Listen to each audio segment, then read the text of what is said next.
అలా 5 విషయాల్ని మనం సంపాదించాలి అన్నారు.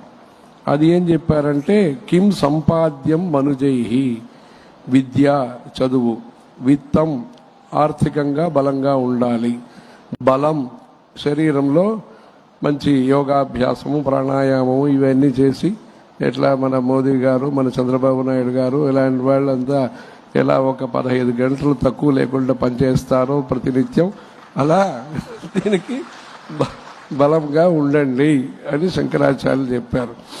విద్య, విత్తం, బలం, మంచి పేరు ప్రతిష్ట అనేది చాలా ముఖ్యం.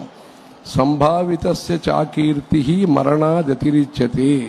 చెడు పేరు అనేది ఉంటే అది చాలా కష్టమైన విషయమని ఆయన గుర్తించి, అది చాలా భయంకరమైన విషయమని గుర్తించి, కీర్తి అనేది ఉండాలి, వారికి పరువు అంటారే అలాంటి పరువు అనేది ఉండాలి అని చెప్పారు.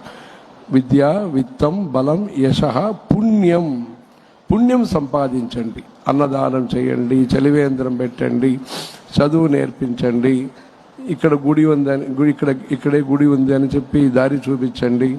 ఏదైనా సరే మనం పత్రం పుష్పం ఫలం తోయం యోమే భక్త్యా ప్రయచ్చతి, మంచి మనస్ఫూర్తిగా మంచి సంకల్పంతో ప్రజలకి సేవ చేయండి. అందుకోసమే భగవంతుడు ఈ శరీరాన్ని మనకి ఇచ్చారు.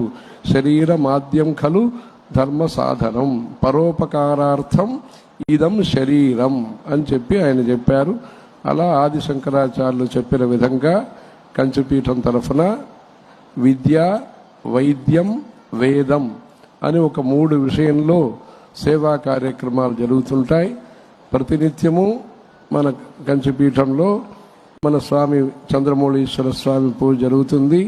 ఇప్పుడు ఈ కార్యక్రమానికి కూడా మేము రావటానికి మన కొత్త స్వామి వచ్చారు గనక వారు పీఠ పూజలు చేస్తుండగా మనం ఇక్కడ రావటం కుదిరింది. అందుకని వారిని కూడా స్వామి చంద్రబాబు నాయుడు గారు సందర్శనం చేసుకున్నారు. ప్రత్యేకంగా ఆ రోజు కంచికి ఇక్కడి నుంచి మంత్రి